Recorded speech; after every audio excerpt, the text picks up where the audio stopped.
Women and binding agreements under biblical law. The biblical perspective on women and contracts.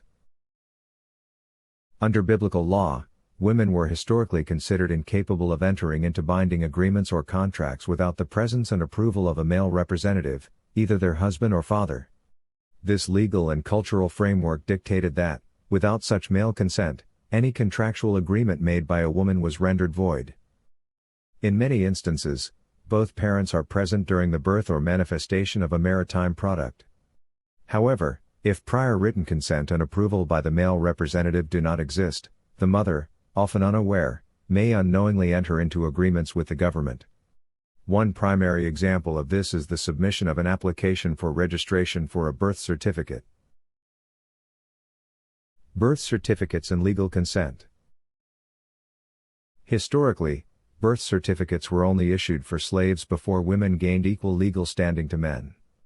Today, the mother is typically the only parent required to sign the birth certificate, as she is deemed to have a more direct biological claim to the child.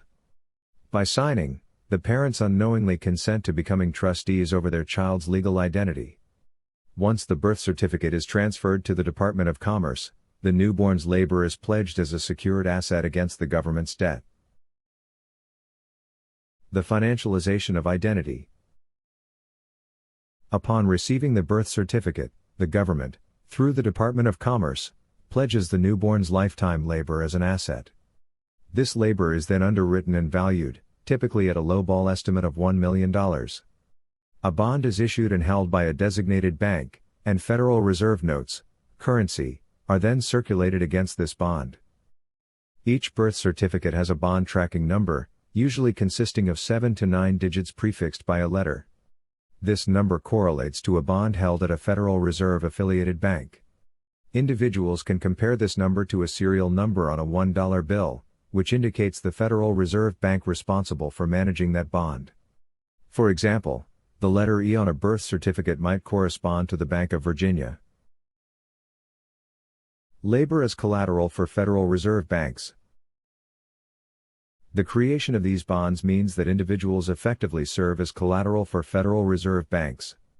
Their labor is insured and assured through the monetary system, with money being borrowed against their projected lifetime productivity. This process is how individuals unknowingly become financial assets within the Federal Reserve System.